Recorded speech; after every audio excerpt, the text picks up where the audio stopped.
Kumusta mga kasaliksik? Isang serye ng malalakas na pagsagog ang yumanig sa Kirk Bridge, ang tulay na nagsisilbing pangunahing koneksyon ng mainland Russia sa okupadong Crimea. Ayon sa mga opisyal ng Ukraine, ang nasabing atake ay isinagawa gamit ang makabagong underwater drones, partikular ang modelong tinatawag na Morishka. Ayon sa mga pagsusuri, ang unang pagsabog ay naganap dakong alas 4:44 ng madaling araw oras sa Ukraine. Ang eksplosibong ginamit ay may tinatayang lakas na katumbas ng 1,100 kilong TNT. Ang tulay na ito ay hindi lamang simpleng estruktura kundi isang critical na artery ng supply para sa mga puwersa ng Russia sa timog Ukraine. Sa pamamagitan ng Kerch Bridge, na ililipat ng Moscow ang mga armas, gasolina, pagkain at iba pang kagamitan pang-militar mula sa mainland patungong Crimea at mga karatig bayan na saklaw ng kanilang operasyon. Ika nga ng mga analyst, ito ang literal na lifeline ng kampanyang militar ng Russia sa rehiyon. Kaya't kahit kaunting pinsala sa tulay ay may malaking epekto, hindi lang sa operasyong militar, kundi pati sa morale ng mga sundalo at liderato ng Kremlin. Sa kasagsagan ng tensyon, bumuhos ang impormasyon mula sa iban-ibang pro-Russian telegram channels. Habang kinukumpirma pa lamang ng mga opisyal ang detalye ng mga pagsabog, lumalabas sa mga ulat na hindi lamang isang device ang sumabog.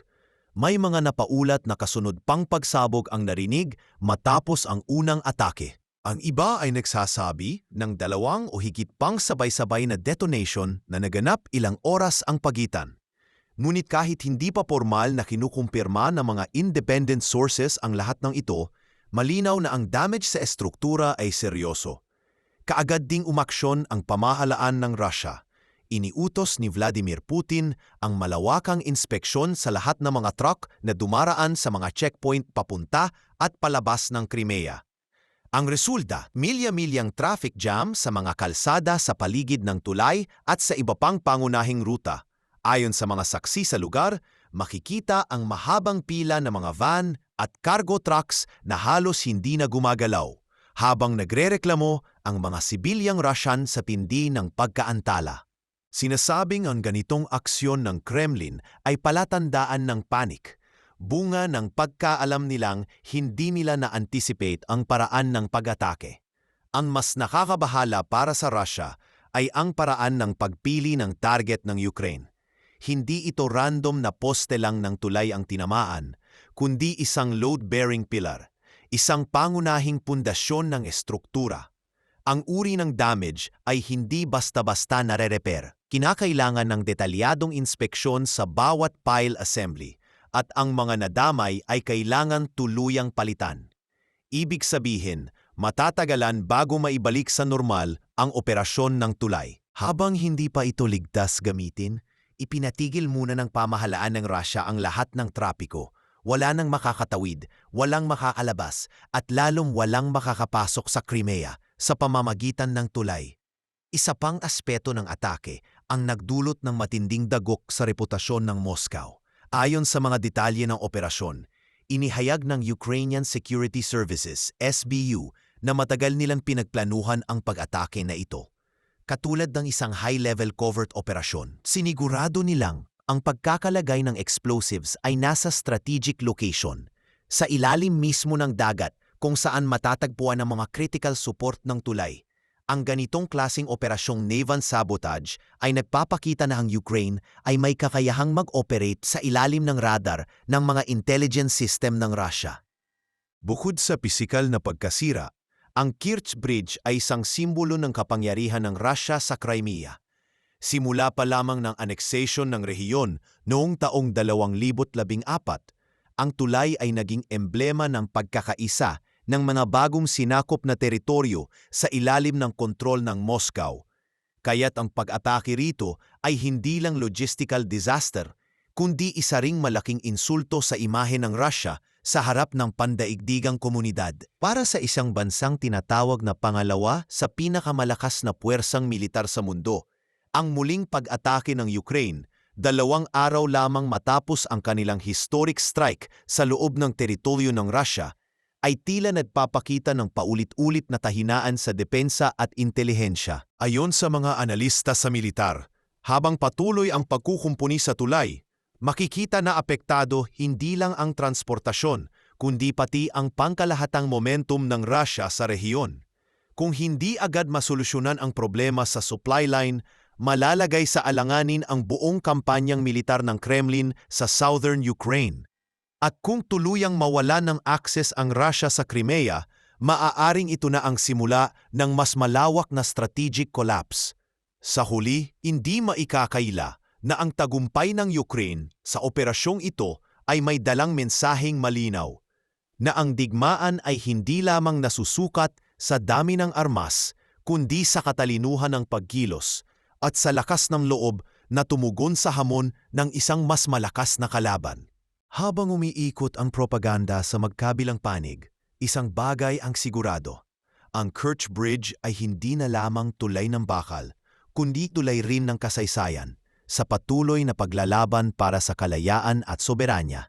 Matapos ang matagumpay na operasyon ng Ukraine laban sa Kerch Bridge, isang panibagong stratehikong tagumpay ang isinagawa ng mga Ukrainian forces na muling yumanig sa pundasyon ng militar ng Russia. Tinawag itong Operation Spiderweb, isang lihim na operasyong isinagawa 2 araw bago ang pagsabog sa tulay ng Crimea. Target ng operasyon ang mga strategic bomber bases ng Russia, partikular iyong nakaposisyon upang isagawa ang pinakamalawak na missile attack na pinlano ng Moscow mula nang magsimula ang digmaan. Ang mga plano ng Rusya ay nilalayong sindakin ang Ukraine bago pa man ang napatakdang usapang pangkapayapaan sa Istanbul. Ayon sa mga dokumentong nalathala ng pro-Russian outlet na Zargrat, layunin sana ng Kremlin na ilunsad ang pinakamalaking missile strike sa gabi ng Hunyo 1. Tinawag nila itong Operation Juice Lightning, isang sabayang atake gamit ang cruise missiles upang pilitin ang Ukraine na sumuko sa ilalim ng diplomasya ng banta. Ngunit hindi nila inasahan na ang mga mismong bomber aircraft na kanilang ihahanda ay mauunahan ng pagwasak sa pamamagitan ng Ukrainian drones. Lahat ay handa na, ang mga crew ay nasa posisyon, ang fuel ay nasa mga tangke at ang mga target ay nakaprograma na, ayon sa isang source mula sa loob ng Russian Defense Media. Pero dumating ang dagok na hindi namin nakita. Sa madaling salita, habang ang Rusya ay nagbabalak na ilatag ang isang estratehikong dominasyon sa himpapawid, winasak ng Ukraine ang pundasyon ng ataking ito. Sa lupa pa lamang. Ang mga drone na ginamit ng Ukraine ay inilunsad mula sa loob mismo ng teritoryo ng Rusya gamit ang mga modular housing trucks na nagpapanggap bilang ordinaryong delivery vehicles. Ayon sa mga ulat, ilang truck ang ginamit upang madala ang mga drones malapit sa mga airbase, kabilang na sa mga rehiyon ng Murmansk, Razan at Ivanovo. Ang mga driver, karamihan ay Russian nationals na na-recruit sa ilalim ng iba't ibang kontrata, ay umaming wala silang kamalay-malay sa kargamentong bitbit nila. Isa sa kanila ay si Alexander Z, 55 taong gulang. Ayon sa kanya, may tumawag sa akin sa gitna ng biyahe. Sinabi niya kung saan ako dapat huminto, pero wala akong ideya kung ano ang nasa loob ng truck.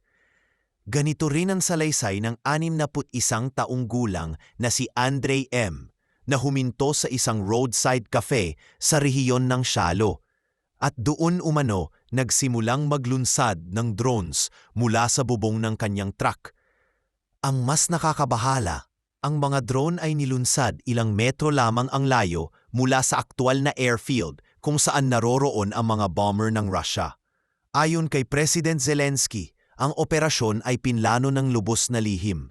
Lahat ng kasangkot sa operasyon ay na-evacuate palabas ng Russia bago pa ito maisagawa, wika niya sa isang pahayag. At ang pagpaplano nito ay ginawa pa sa isang gusaling katabi lamang ng FSB headquarters. Ang pahayag na ito ay hindi lamang formal na kumpirmasyon ng operasyon, kundi isa ring matinding dagok sa integridad ng Russian security agencies. Kung kayang magsagawa ng operasyon ang Ukraine sa mismong anino ng FSB, ano pa ang hindi nila kayang pasukin? Sa kabuuan, pinatayang 1/4 ng strategic bomber fleet ng Russia ang nawasak. Hindi lamang ito pisikal na pagkatalo, kundi isa ring psychological warfare victory para sa Ukraine. Sa kasaysayan ng modernong isa sa kanilang bagong argumento ay ang di umano'y kawalan ng proteksyon sa mga bomber ng Russia dahil sa New START Treaty na pinirmahan ng United States at Russia. Ayon sa kanila, hinihingi raw ng kasunduan na ang mga bomber ay nakaposisyon sa view of satellite surveillance dahilan kaya't wala sa mga reinforced hangars ang mga ito. Ngunit sinumaling ang argumento. Una, walang probisyon sa kasunduan na nagsasabing bawal protektahan ang mga bomber. Pangalawa, sinuspinde na mismo ni Putin ang compliance ng Russia sa New START mula pa noong taong 2023, habang pilit na isinisisi ng Kremlin sa Amerika ang kapalpakan ng kanilang seguridad. Ang katotohanan ay lumulutang. Hindi ito usapin ng kasunduan kundi ng kabiguan sa panloob na seguridad, logistics at intelihensya. Habang natataranta ang mga opisyal sa Moscow, tahimik na isinasakatuparan ng Ukraine ang mga planong destabilisasyon na lubos na epektibo sa pagbabago ng takbo ng digmaan. Ayon sa isang analyst ng Defense Intelligence sa Europa, ang Operation Spiderweb ay hindi lang isang tactical success. Isa itong operasyong nagpapakita ng bagong mukha ng digmaan, kung saan ang katalinuhan, disiplina at liksi ay mas mahalaga kaysa sa dami ng armas. Sa kabuuan, hindi lamang nadiskaril ang planong missile attack ng Russia, na ipakita rin na hindi ligtas ang kanilang mga strategic assets kahit sa loob ng sariling teritoryo. Sa isang digmaan kung saan ang puwersa ay mas madalas makikita sa likod ng kamera kaysa sa harap ng labanan, malinaw ang isang aral. Hindi sapat ang propaganda, hindi sapat ang lakas, sapagkat sa bawat drone na tumatama sa target, isang bahagi ng ilusyon ng kapangyarihan ng Russia ang tuluyang nawawasak. Matapos ang sunod-sunod na dagok na pinanggap ng militar ng Russia sa kamay ng Ukraine, lalo pang lumala ang sitwasyon nang mabunyag ang isa sa pinakamalalaking intelihensyang kahinaan ng Kremlin sa kasagsagan ng gyera. Ang mga ulat na inilabas ng pro-Russian Telegram channels ay nagsiwalat ng nakakabahalang impormasyon. Ang surveillance system ng Kerch Bridge, isa sa pinakatinatayang infrastruktura ng Moscow, ay na-access ng Ukraine, kung hindi man tuluyang nahack. Sa footage ng pagsabog na lumaganap sa internet, napatunayang ito ay nagmula sa Russian security camera mismo na naka-install sa tulay. Isang komentaryo mula sa Russian military informant ang nagbabala, apart from the fact that the support was hit, the enemy also had free access to our webcams. It is highly likely that the surveillance system of this strategic facility had been compromised for a long time. Hindi lamang isa itong insulto sa seguridad ng Russia. Isa itong hayagang katibayan ng pagkakabunyag ng kanilang pinakamalalalim na kahinaan sa teknolohiya at operasyon. Habang lumalalim ang pagkakaalam ng publiko sa laki ng pinsalang tinamo ng militar ng Russia, mas lalo pang umigting ang galit ng kanilang media at mga opisyal. Sa isang pambihirang broadcast mula sa Russian State Channel, maririnig ang galit ng isang tagapagsalita. Paano ito nakalusot? Sino ang nag-inspeksyon sa mga truck na yan? 4 na taon na tayong nasa digmaan at hanggang ngayon may mga nagsasabing hindi ko alam ang laman ng truck. Ibig sabihin ba nipo, hindi tinitingnan ang kargamento sa checkpoint? Habang ang retorika ay lalong tumitindi, lumalabas ang tunay na estado ng Kremlin, isang estadong nasa panik. Naghahanap ng masisisi habang nagdurugo sa harap ng mundo. Sa gitna ng kaguluhan, pumasok naman sa eksena ang usapang pangkapayapaan sa Istanbul. Ngunit taliwas sa inaasahan ng marami, ang mga kondisyong inilatag ng Russia ay hindi tunay na negosyasyon para sa kapayapaan, kundi ultimatum para sa pangsuko ng Ukraine. Ayon sa opisyal na dokumento ng kanilang peace memorandumo, ilan sa kanilang mga pangunahing hinihingi ay ang mga sumusunod. Una, ang pag-atras ng lahat ng puwersang militar ng Ukraine mula sa mga rehiyong inaangkin ng Russia, kahit na hindi pa nila tuluyang nasasakop ang mga ito. Ikalawa, internasyonal na pagkilala sa Crimea at Donbas bilang bahagi ng Russia.